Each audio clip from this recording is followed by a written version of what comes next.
Well, look at what we have here. Fani Willis might get removed from the Trump election interference case after all. Let's talk about it.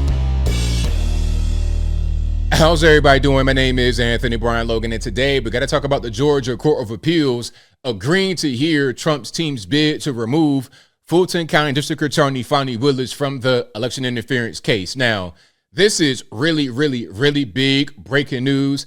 There's a lot to it. And before we go down that road, before we get to the update, before we get to any kind of questions I have, including some tinfoil hat conspiracy theories, let's back up a little bit to explain what's happening just for proper context and so we're on the same page with each other. Now, we all know what happened here.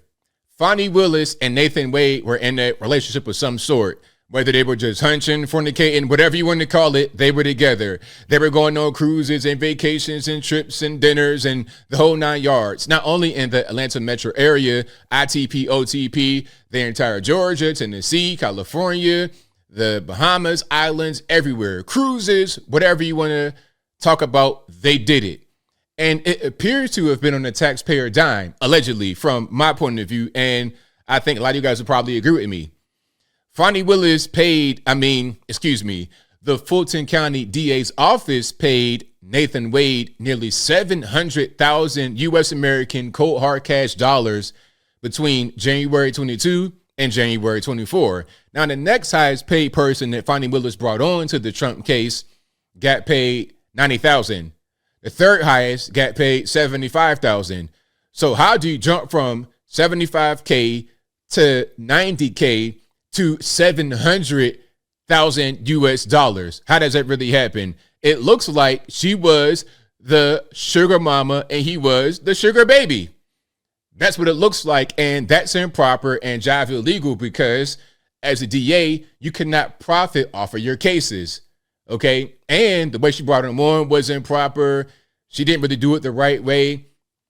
And she used some money, allegedly, that was not for that purpose. It was some C-19 money.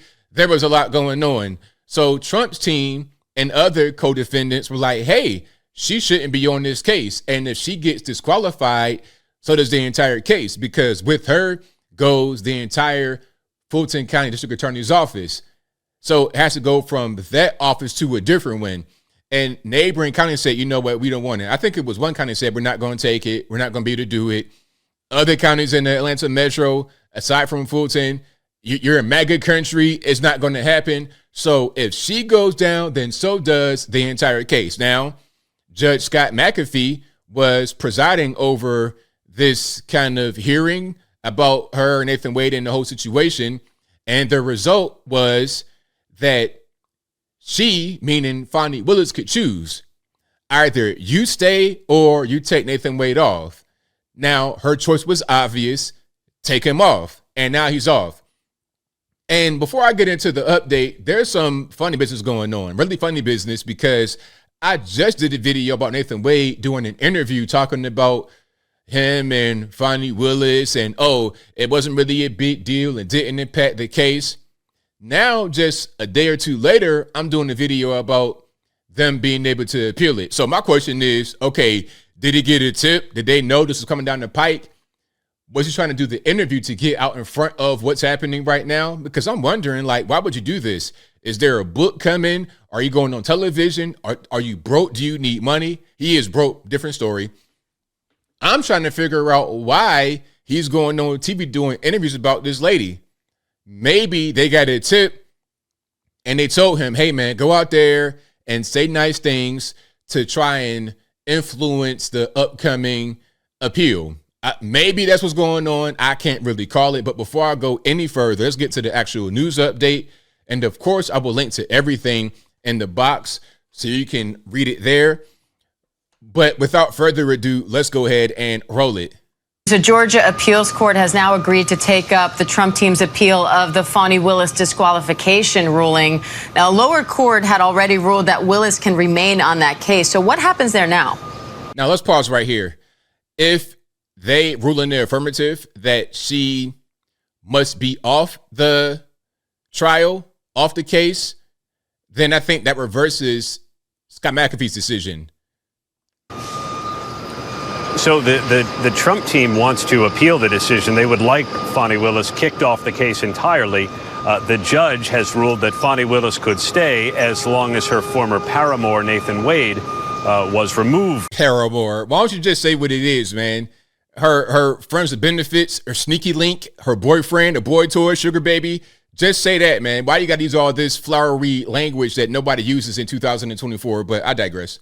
From the case to avoid even the appearance of any kind of a conflict. So he's off the case. Fani Willis is on. The appellate court has agreed to take up the matter. They haven't, agreed to any decision, but they've at least agreed to take it up, which is yet one more delay for a case that still does not have a date to start trial. Like I said, the case has not started. This is all happening before.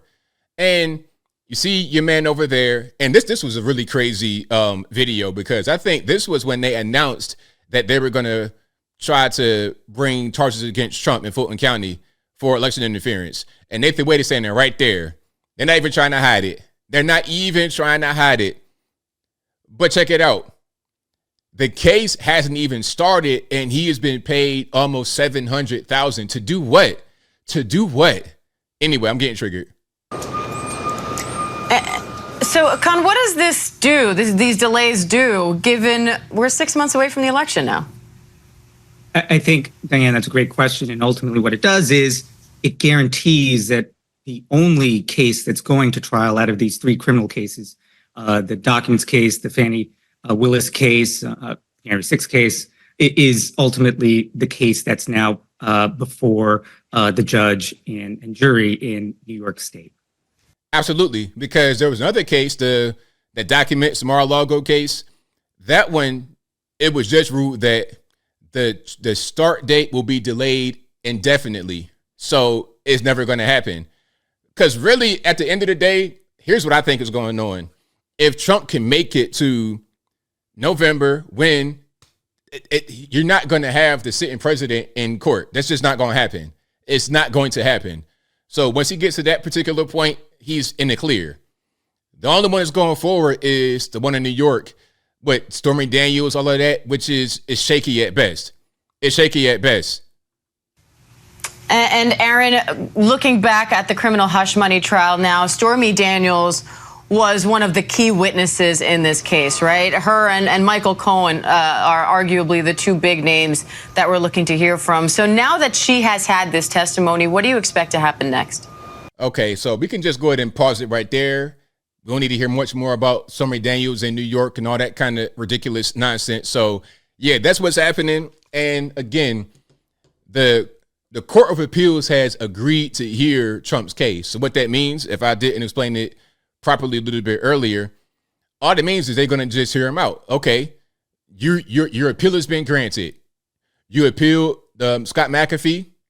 Now we're going to see if what you're saying makes sense. And I think ultimately they may disbar Fani Willis because of all that's what's going on. There's so much evidence. There's a mountain of evidence against her that I think she should be disbarred. I mean, so much money exchanging hands, a lot of improper stuff, talking about I had money in my house from the campaign, just all kind of ridiculous nonsense, corrupt BS that should not be going on. And as I close, I want to say this. Even if she's not disbarred, even if she is not taken off the case, it's not going to start before the election, so it doesn't even matter. It's just not going to happen. The only one I think is going to go for is this whole Stormy Daniels kerfuffle, which is really BS. The whole thing with the Mar-a-Lago thing, the documents, that's BS. Stormy Daniels, that's BS. The Fulton County, even if there was a case of Fulton County, which I don't think it is, but even if there was a case, the relationship between Fani and Nate destroyed it. So all these kangaroo court, ticky-tack charges was going to come to an end very, very soon. And I think I'll leave that right there for now. And what say you? What's your thoughts on what's happening here with the case in Fulton County, the appeal? Do you think that Trump will win the appeal? Do you think that he won't? Or do you think that they're pretty much, it's like a fight against the clock? Once they get to November and he wins, it's over. It's a wrap. Like, there's no more that can be done. Like, whatever your thoughts are, let me know in the comments below. You guys know where I'm at. All these cases are dwindling down, and that's why they're trying to do the social unrest with the college campuses and things of this nature, trying to reproduce the Summer of Love 2020 George Floyd and 2016 Black Lives Matter, hands up, don't shoot, I can't breathe, all that. And they're trying to revitalize that to try and make that be a thing to interfere with the election, in my humble opinion. But whatever your thoughts are, please let me know in the comments below. And that's all I got to say for this video. If you like what you heard, please comment, rate, share, and subscribe. Peace.